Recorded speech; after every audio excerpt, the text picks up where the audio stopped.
दोनों सत्रों का जो दोपहर का सत्र था और शाम का सत्र था, दोनों सत्रों के बारे में तमाम बातें आप लोगों तक आ गई है। मैं केवल कुछ बातें ही आप लोगों के सामने, जो आपके सामने नहीं आई है, केवल उतनी ही बात मैं आप लोगों के सामने रखना चाहता हूं। साथियों,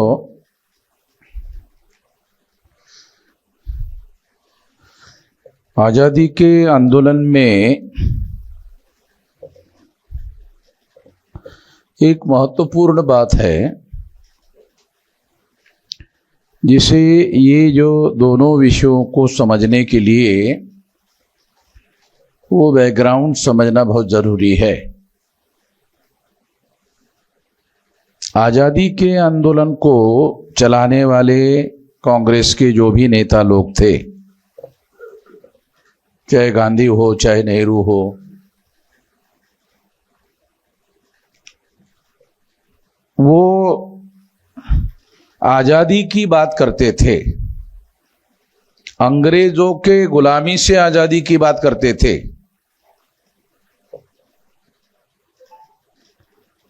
आजादी मिलने के बाद क्या होगा उसके बारे में कुछ भी नहीं बोलते थे,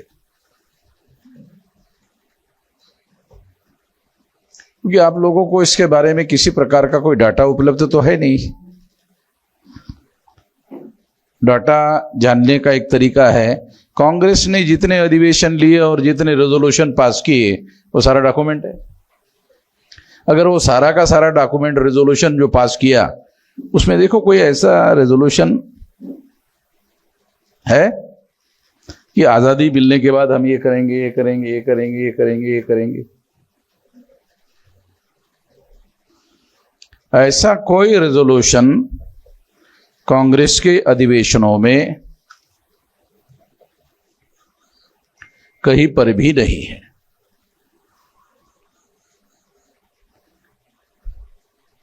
फिर एससी एसटी ओबीसी के लोग इतनी भारी संख्या में गांधी और कांग्रेस के समर्थन में क्यों खड़े हुए? एक सवाल है। तो मीडिया बहुत बड़े पैमाने पर उनके आंदोलनों को पब्लिसिटी देते थे और उससे देश में ये माहौल बनाया जाता था कि सारी समस्याओं की जड़ अंग्रेज है, अंग्रेज अगर चले गए तो सारी समस्याओं का समाधान हो जाएगा। ये माहौल बनाया जाता। तो इस माहौल की वजह से सारे एससी एसटी ओबीसी माइनॉरिटी के लोग जो है उसमें शामिल होते थे। मुसलमानों के नेता सतर्क थे, उसी सतर्कता की वजह से पाकिस्तान बना। अब पाकिस्तान बनने की वजह से ब्राह्मणों को पाकिस्तान में कुछ करने का कुछ कारण रहा नहीं। वो सारा उनके नियंत्रण में चला गया। उनको डिसाइड करना है क्या करना है पाकिस्तान के अंदर।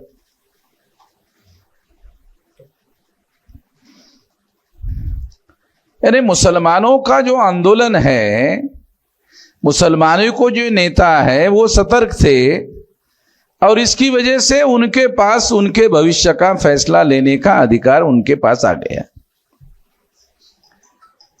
तो आजादी के आंदोलन में नेतृत्व करने वाला दो आदमी हैं। पहले नंबर का गांधी जी और दूसरे नंबर जवाहरलाल नेहरू। इसका मतलब है ब्राह्मण और बनिया, जो क्षत्रिय लोग थे उनके तो संस्थान थे, उनके तो राज था। वो तो ऐसे आजादी के आंदोलन में शामिल ही नहीं थे।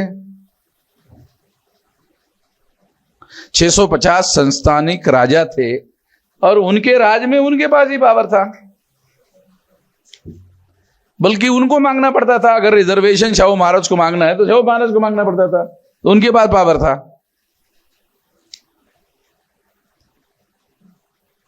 तो ये अगर आप अध्ययन करोगे तो आपको पता चलेगा कि कांग्रेस के आंदोलन में हमारे लोगों को कहीं पर भी कोई रिप्रेजेंटेशन नहीं था और हमारे लोगों को रिप्रेजेंटेशन देने का कोई रिजोल्यूशन भी पास नहीं हुआ।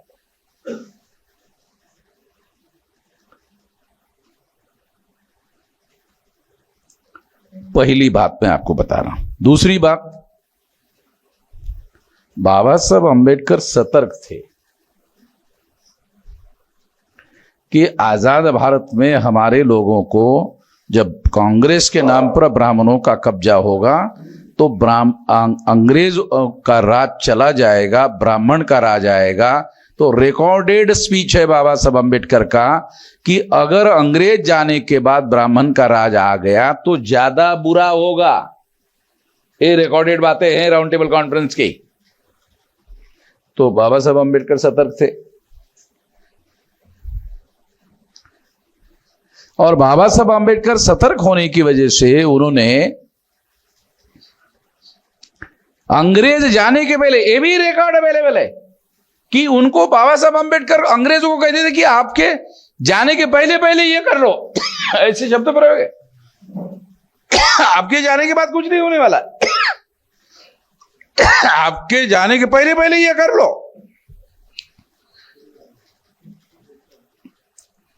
तो इसी वजह से 17 अगस्त 1932 को कम्युनल अवार्ड डिक्लेयर हुआ और उसमें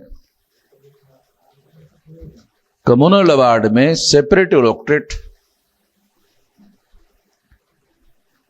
की मांग बाबा साहब अंबेडकर ने की थी, वो मांग मंजूर हो गई।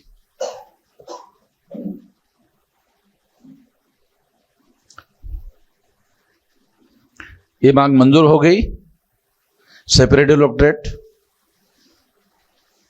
सेपरेट इलेक्टोरेट की वजह से क्या हो सकता था? शेड्यूल कास्ट और शेड्यूल ट्राइब के लोगों को आजाद भारत में जो पॉलिटिकल डेमोक्रेसी है, जो पॉलिटिकल सेटअप है, जिसमें उनके रिप्रेजेंटेटिव चुनकर जाना है, 22.5% एमएलए और 22.5% मेंबर पार्लियामेंट शेड्यूल कास्ट और शेड्यूल ट्राइब के चुनकर जाने वाले, और वो सेपरेट इलेक्टोरेट में चुनकर जाने वाले थे। सेपरेट इलेक्टोरेट का मतलब है शेड्यूल कास्ट का चुनाव क्षेत्र होगा, शेड्यूल ट्राइब का अलग चुनाव क्षेत्र होगा। शेड्यूल कास्ट का अलग चुनाव क्षेत्र का मतलब है उसमें शेड्यूल कास्ट के लोगों को ही चुनाव लड़ने का और चुनाव में वोट देने का, उसको बोलते हैं सेपरेट इलेक्टोरेट, स्वतंत्र चुनाव क्षेत्र। तो इससे क्या होगा? स्वतंत्र चुनाव क्षेत्र की वजह से चुनाव लड़ने का और चुनाव में वोट देने का, इसका मतलब शेड्यूल कास्ट के और शेड्यूल ट्राइब के कैंडिडेट चुनने का अधिकार ब्राह्मणों को नहीं होगा। क्यों नहीं होगा? क्योंकि वहां ब्राह्मणों को उस चुनाव क्षेत्र में वोट देने का अधिकार नहीं होगा। तो जब वोट देने का अधिकार ही नहीं होगा तो उनको शेड्यूल कास्ट के और शेड्यूल ट्राइब के कैंडिडेट चुनने का अधिकार ही नहीं होगा, क्योंकि उसमें उनको वोट देने का अधिकार ही नहीं होगा।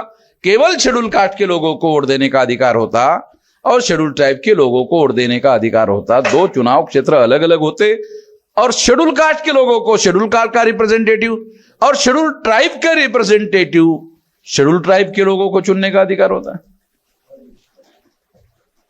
आज के तारीख के हिसाब से 131 मेंबर पार्लियामेंट। तो इस सेपरेट इलेक्टोरेट में कांग्रेस का आदमी, शेड्यूल कास्ट का आदमी चुनाव लड़वा सकता था, बीजेपी का आदमी भी चुनाव लड़वा सकता था, मगर वो शेड्यूल कास्ट का होना चाहिए था, शेड्यूल ट्राइब का होना चाहिए था।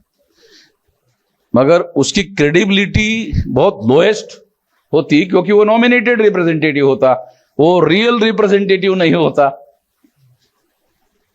बाबा साहब अंबेडकर जैसा व्यक्ति होता तो वो लोगों को ऐसे हालात में, ऐसे विपरीत परिस्थिति में कामयाब हो गए थे और वो अधिकार हासिल करने में कामयाब हो गए थे। अंग्रेजों को समझाने में कामयाब हो गए थे कि हमारा तो रिप्रेजेंटेटिव ही नहीं होगा। तुम कहते हो कि ये तो हम लोग डेमोक्रेसी आएगी और तुम लोगों को उसमें अधिकार होगा, ये तो हमको तो कुछ होने वाला ही नहीं है। ये सारी बातें बाबा साहब अम्बेडकर ने समझाई और अंग्रेजों ने उस बात को माना और 17 अगस्त 1932 को सेपरेट इलेक्टोरेट का शेड्यूल कास्ट को और शेड्यूल ट्राइब को अधिकार बहाल किया।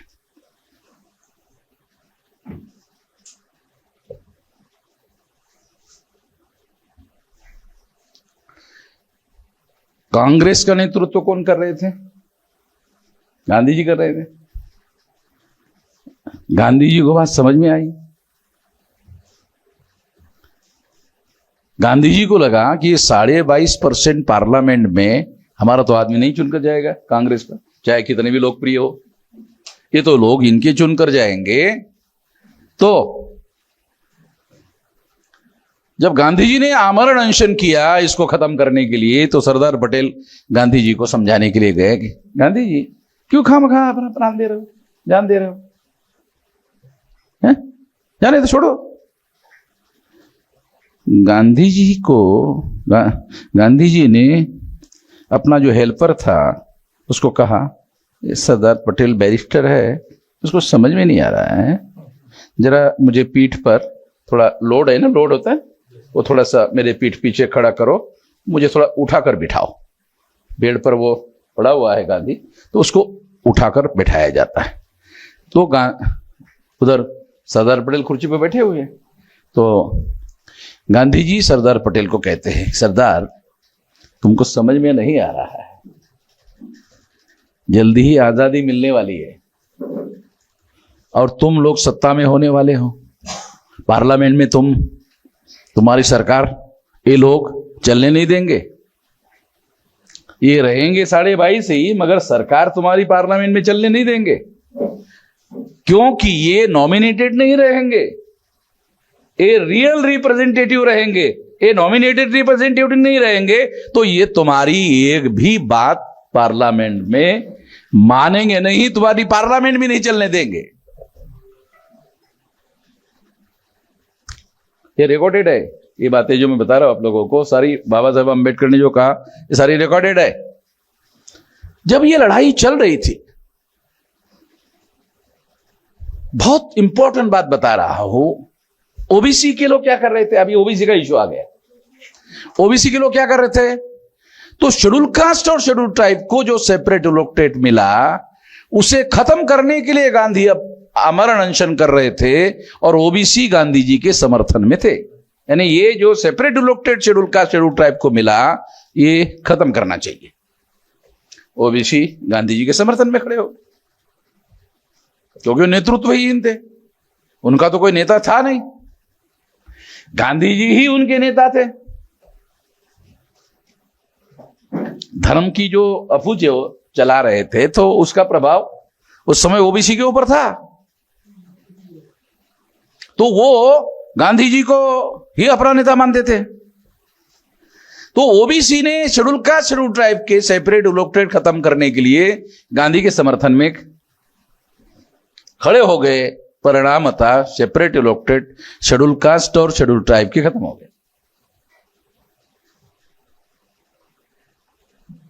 खत्म हो गए और नॉमिनेटेड रिप्रेजेंटेटिव 131 है। ये नॉमिनेटेड रिप्रेजेंटेटिव जो शेड्यूल कास्ट शेड्यूल ट्राइब के है, ये भी बीजेपी और कांग्रेस का समर्थन कर रहे हैं ओबीसी के विरोध में। आज के तारीख में जिन ओबीसी के लोगों ने गांधी जी को ये सेपरेट इलेक्टोरेट खत्म करने के लिए समर्थन दिया, ओबीसी के लोगों ने, वो ओबीसी के लोगों की गिनती नहीं होनी चाहिए, इसके लिए शेड्यूल कास्ट शेड्यूल ट्राइब के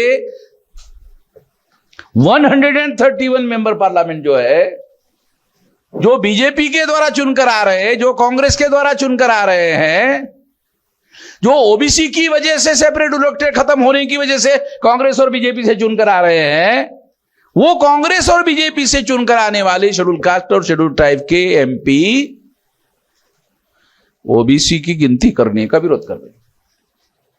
अभी समझ में आ रहा है क्या बोल रहा हूं? हाँ, कुछ समझ में आ रहा है क्या बोल रहा हूं? ये थोड़ा थोड़ा क्रिटिकल है समझने के लिए। उल्टा करो, वो सेपरेट इलेक्टेड खत्म नहीं होता, अभी खत्म हो गया तो कांग्रेस के टिकट पर चुनकर आ रहे, बीजेपी के टिकट से चुनकर आ रहे, तो बीजेपी जो फैसला कर रही है वो शेड्यूल कास्ट और शेड्यूल ट्राइब के लोग कांग्रेस का और बीजेपी का समर्थन कर रहे हैं। इसका मतलब है ओबीसी की जाति आधारित गिनती के विरोध में खड़े हो रहे हैं, क्योंकि वो रियल रिप्रेजेंटेटिव नहीं है, ये शेड्यूल कास्ट शेड्यूल ट्राइब के वो नॉमिनेटेड रिप्रेजेंटेटिव है। उल्टा करो, अगर वो सेपरेट इलेक्टोरेट में सेपरेट होते तो वो बीजेपी से चुनकर नहीं आते, वो कांग्रेस से चुनकर नहीं आते, वो शेड्यूल कास्ट और शेड्यूल ट्राइब की पार्टियों के तरफ से चुनकर आते। तो वो ब्राह्मणों को और ब्राह्मणों की ताकत को मजबूत करने के लिए अपना समर्थन क्यों देते? ओबीसी के समर्थन में खड़े हो जाते कि ओबीसी की गिनती होना चाहिए, जैसे मैं स्वतंत्र हूं और मैं ये कह रहा हूं गिनती होनी चाहिए, तो वो तो मेरे से ज्यादा ताकतवर होते, वो 131 होते, पार्लियामेंट के अंदर होते, वो ज्यादा ताकतवर होते। बाबा साहब अंबेडकर तो संविधान सभा में अकेले थे, उस समय तो 22.5% होते। बाबा साहब अंबेडकर की जैसी शायद अक्ल नहीं होती, मगर बाबा साहब अंबेडकर के समर्थन में होते तो बाबा साहब अंबेडकर की सारी बुद्धि केवल अकेले की बुद्धि नहीं होती, वो 22.5% लोगों की बुद्धि हो जाती। यानी बाबा साहब अंबेडकर की बुद्धि थी, समर्थन नहीं था। मगर ऐसा होता तो बाबा साहब अंबेडकर की बुद्धि भी होती और 22.5% उनके समर्थन में भी खड़े होते, और फिर बाबा साहब अंबेडकर ओबीसी की जाति आधारित गिनती का मुद्दा संविधान सभा में 340 में लिखने के बजाय नहीं इसे अभी लागू कर दो, इसे आगे क्यों रहे, अभी इसे अभी लागू कर दो। ऐसा हो गया होता। इधर और समझा रहा हूं आपको, ऐसा होता तो क्या होता, ऐसा नहीं होता तो क्या होता। हाइपोथेसिस बोलते हैं इसको, थिंकिंग के क्षेत्र में इसको हाइपोथेसिस बोलते हैं, इसको परिकल्पना बोलते हैं। ये कल्पना से सोचने का, ऐसा होता तो क्या होता, ऐसा नहीं हुआ तो क्या हुआ। तो आज 131 member parliament schedule caste schedule tribe के है, मगर वो नॉमिनेटेड रिप्रेजेंटेटिव है, वो बीजेपी और कांग्रेस के रिप्रेजेंटेटिव है, वो शेड्यूल कास्ट शेड्यूल ट्राइब के नहीं है। नाम हमारा लेते हैं, मैं कभी कहते रहता हूं बहुत बुरी भाषा में कि नाम शेड्यूल कास्ट का शेड्यूल ट्राइब का लेते हैं, मगर बाप वो है। ऐसा मैं कई भाषणों में कहा कि नाम शेड्यूल कास्ट शेड्यूल ट्राइब का लेते हैं, मगर बाप वो है, वो ब्राह्मण है। इसका मतलब है ये जो वर्तमान 131 मेंबर पार्लियामेंट है, शेड्यूल कास्ट शेड्यूल ट्राइब के एमपी एमएलए है, ये ब्राह्मणों की नाजायज औलाद है। तो नाजायज औलाद से जायज काम तो पॉसिबल नहीं हो सकता, तो नाजायज से नाजायज ही काम होगा, नाजायज से जायज काम तो नहीं हो सकता। यदि 32 में ये SC ST का मामला, पॉलिटिकल मामला जैसा आज 131 है, उसी समय 22.5% लोग अगर होते तो ओबीसी का मामला आजाद भारत में नहीं, 32 में ही शेड्यूल कास्ट शेड्यूल ट्राइब के साथ में ओबीसी का भी मामला बाबा साहब अंबेडकर टेकअप करते। और अगर ऐसा ही टेकअप करके आगे बढ़ते तो फिर गांधी जी के नाम पर आजादी मिलती, ऐसा संभव नहीं होता, क्योंकि 74.5% लोग तो हम बाबा साहब अंबेडकर के समर्थन में होते। जिन मुसलमानों ने पाकिस्तान बनाया वो मुसलमान तो गांधी कांग्रेस के समर्थन में नहीं थे, मगर कभी कभी बाबा साहब की समर्थन की बात करते थे, क्योंकि बाबा साहब अंबेडकर नेहरू और गांधी का विरोध करते थे। तो इससे मुसलमानों को समर्थन करने के लिए कोई परहेज नहीं था, क्योंकि उससे उनका कोई नुकसान नहीं होता था, नुकसान होता था गांधी का और नेहरू का। तो उसमें मुसलमानों का समर्थन मिलता बाबा साहब अंबेडकर को। तो SC ST OBC माइनॉरिटी इतना समर्थन होता, तो ये 74.5% नहीं होता, और उसमें 15% 20% मिलाओ तो सारी राजनीति जो है पूरी तरह से दूसरे तरीके की राजनीति होती है। जिस मुद्दे पर अब हम लोग चर्चा कर रहे हैं, ये चर्चा के विषय नहीं 32 में और 1950 के पहले ये सारे के सारे मामले जो है हल हो गए होते। तो इसका मतलब ये है, असली समस्या रिजर्वेशन इन सर्विसेज नहीं है, असली समस्या पॉलिटिकल सेटअप में है। तब भी थी और आज भी। आज ज्यादा कठिन हो गई है हम लोगों को पॉलिटिकल सेटअप में। हम लोगों को अभी 131 मेंबर पार्लियामेंट है, तो वो सिस्टम जॉइंट इलेक्टेड का है। वो जॉइंट इलेक्टेड हमारे लोग मांग नहीं करते, फिर भी हर 10 साल बाद वो लागू करते हैं, क्योंकि वो उनके फेवर में है। अभी जो 131 member parliament schedule caste schedule tribe के चुनकर जा रहे हैं, और वो केवल 10 साल की व्यवस्था थी 1932 से। अब 2032 तक 100 साल हो जाएंगे। वो केवल 10 साल की व्यवस्था थी। बाबा साहब अंबेडकर ने 10 साल के लिए मांगा था। ये लोग हर 10 साल बाद एक्सटेंशन क्यों कर रहे, जबकि हम मांग ही नहीं कर रहे। अच्छा, बाबा साहब अंबेडकर तो जीवित है ही नहीं, वामन मिश्रा मांग कर नहीं रहा है। अभी तो कम से कम मैं हूं, और मैं कोई रेजोल्यूशन तो पास नहीं कर रहा हूं, बोलने को तो छोड़ो। मैं कागज में भी कोई डिमांड नहीं कर रहा हूं कि इसको जारी रखो, ये दलालों और बड़ों की व्यवस्था को बरकरार रखो। ऐसा तो कोई मेरी डिमांड है नहीं।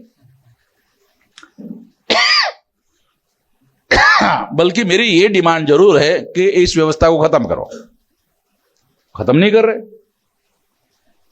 क्योंकि उनको लगता कि इससे इन लोगों का कोई रिप्रेजेंटेशन पार्लियामेंट में नहीं होगा, क्योंकि सेपरेट इलेक्टेड भी नहीं होगा, जॉइंट इलेक्टेड भी नहीं होगा। दोनों स्थिति में इनका रिप्रेजेंटेशन ही नहीं होगा। अगर इनका कोई रिप्रेजेंटेशन ही नहीं होगा तो इनका विशाल जन आंदोलन बगैर किसी समय दौड़ते खड़ा हो जाएगा। अरे समझ में आया? पोते समझ में आ रहा? जब ये विशाल जन आंदोलन होगा तो फिर इस विशाल जन आंदोलन से ओबीसी कैसे बाहर रहते? क्योंकि वो भी तो दुखी रहते, उनकी भी समस्या का समाधान करना था। तो एससी, एसटी, ओबीसी और माइनॉरिटी, ये सभी लोगों का आंदोलन आजाद भारत में हम लोग खड़ा करने में कामयाब हो जाए।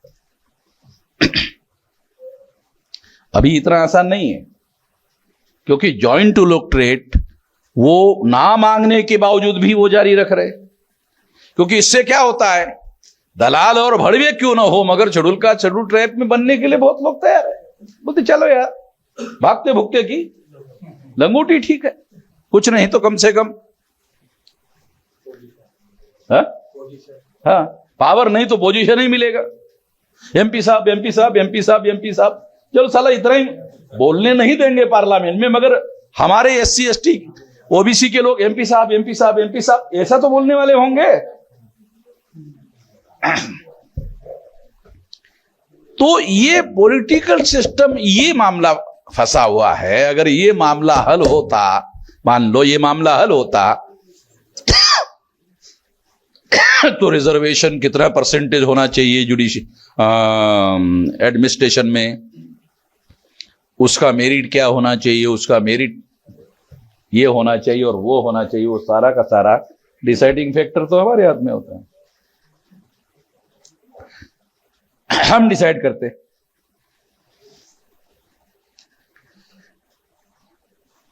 अभी जिनको वो लोग उनके पास मेरिट नहीं है ऐसा कहते हैं, ये फालतू बात है, इसमें कोई मीनिंग है नहीं। जो चपरासी आदमी 10-20 साल चपरासी करते करते वो बाबू बन जाता है, तो वो अनुभव से वही परफेक्ट होता है। अगर 1000 फाइल 20 साल में उसके हाथ से गई, तो वो नया ग्रेजुएट पढ़कर आया हुआ उसको पढ़ाता है। ऐसा नहीं रे, ऐसा है, क्योंकि अनुभव काम करता है ना। तो ये गवर्निंग सिस्टम जो है, जो भारत में जो गवर्निंग सिस्टम है, जो हम लोग नहीं चाहते हैं, फिर भी और 10 साल बाद वो हम लोगों को एक्सटेंशन करते जा रहे हैं। अभी आने वाले समय में हम लोग प्लान बना रहे कि एक आंदोलन ऐसा खड़ा करते हैं जो शेड्यूल कास्ट शेड्यूल ट्राइब का जो पॉलिटिकल रिजर्वेशन है उसके विरोध में आंदोलन खड़ा करें। तो उससे क्या होगा, बोलना पड़ेगा ना, वो जो आंदोलन खड़ा करेंगे उनको, भाई इनसे दलाल और भड़वों की व्यवस्था कैसे चुनकर आती है। तो ये बाबा साहब अम्बेडकर का ये लिखा हुआ है कि टूल एंड स्टूज, ये शब्द अंग्रेजी के, what Gandhi and Congress have done to untouchable, ये शब्द उनके ही है। Tool and stooge, agent of the caste Hindu, यानी ब्राह्मणों के दलाल और बड़वे, एजेंट का मतलब दलाल और बड़वे।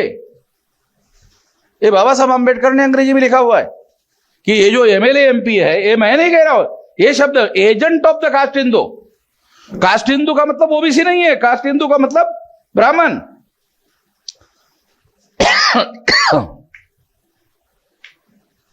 तो ब्राह्मणों ने इतना कब्जा किया है, रूलिंग पार्टी ब्राह्मणों की, अपोजिशन पार्टी ब्राह्मणों की, क्षत्रिय भी परेशान है ब्राह्मणों से। तो मेरे पास ऐसे ही थोड़ी आ रहा है, क्षत्रिय ब्राह्मणों से, क्षत्रिय जो है ब्राह्मणों से भी परेशान है।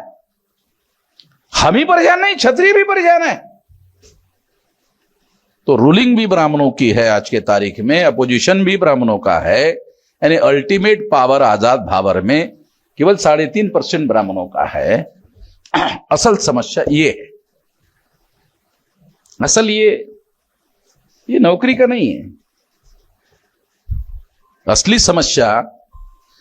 इसलिए आपने देखा होगा कि काशीराम जी ने ज्यादा थ्रस्ट रिजर्वेशन लागू करने के बारे में कोई आंदोलन उन्होंने, और उसके बारे में बोलते भी नहीं थे, है? बराबर है ना? अगर आप उनका अध्ययन करो तो उनका ज्यादा पॉलिटिकल स्ट्रक्चर में, और फिर उन्होंने मायावती को मुख्यमंत्री बनाया, और जो फैसले हो नहीं पाए, ऐसे तमाम फैसले जमीन बंटवारा भी उत्तर प्रदेश में किया। चौधरी साहब को पता होगा, ज्यादा से ज्यादा पट्टे दिए बहुत सारे लोगों को पट्टे। बंटवारा तो पहले चौधरी चरण सिंह ने कर। हाँ। तो ऐसी बहुत सारी बातें जो हम चर्चा आज कर रहे हैं या हमारे लोगों ने की यहां, वो असल समस्या पॉलिटिकल सेटअप में है।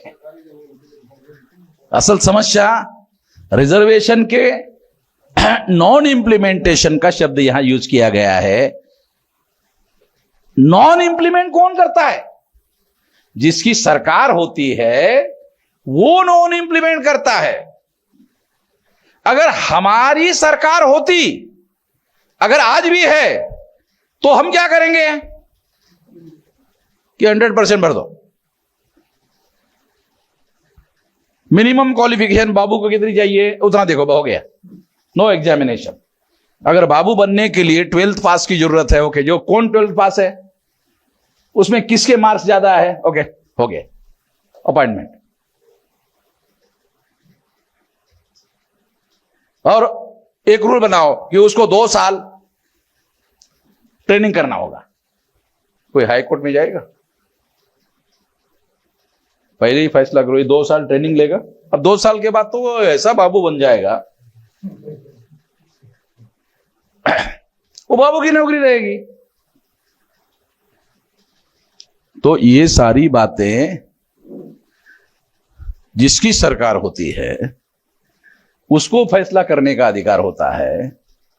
तो असल समस्या सरकार है, असल समस्या सरकार है।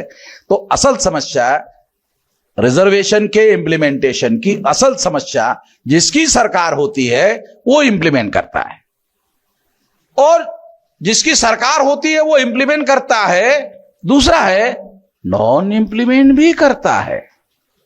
जिसकी सरकार होती है वो इंप्लीमेंट भी कर सकता है। अगर हमारी सरकार हुई तो 100% इंप्लीमेंट करेंगे, अगर पंडित की सरकार हुई तो नॉन इंप्लीमेंट करेगा। दोनों अधिकार है। तो असल समस्या सरकार की है।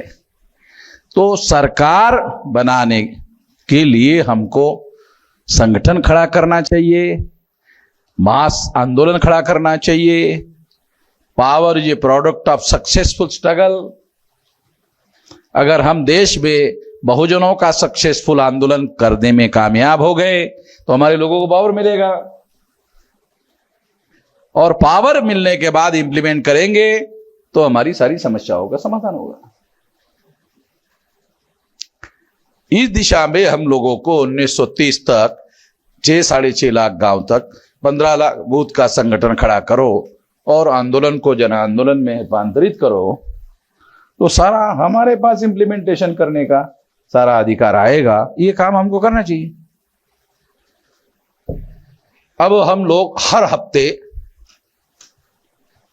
वीकली ऑल इंडिया की हर डिस्ट्रिक्ट के 1-2 आदमी की 500 जिलों की हर हफ्ते मीटिंग करेंगे और साल में 52 बार मीटिंग करेंगे, और हर हफ्ते ये यही पूछेंगे कितने बूथ पर बनाए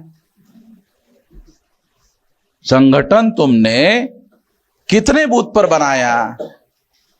तो हो सकता है महीने के 4 हफ्ते सुनता ही रहेगा, मगर 5वें हफ्ते में इंप्लीमेंटेशन शुरू हो जाएगा।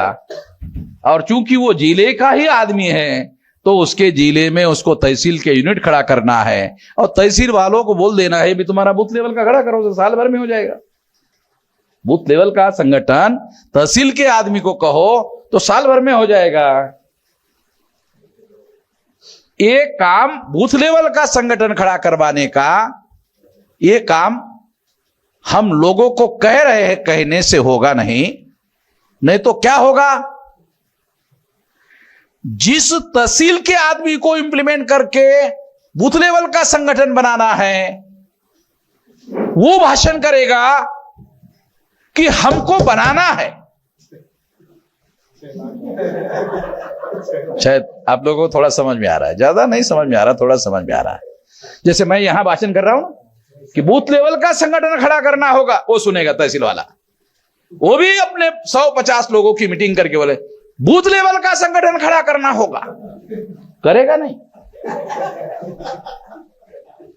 तो ये 4 बार हमको सुनना पड़ेगा उनको, और फिर बाद में उनके पिछवाड़े पे लात मारना पड़ेगा। अबे तेरे को कहने के लिए नहीं कहा, तेरे को इंप्लीमेंट करने के लिए, तेरे को जाने के लिए कहा। वहां तू अगर जाएगा तो तेरे नियंत्रण में जो 100 कार्यकर्ता है वो भी जाना शुरू करेंगे, और साल भर में ये सारा का सारा हो जाएगा।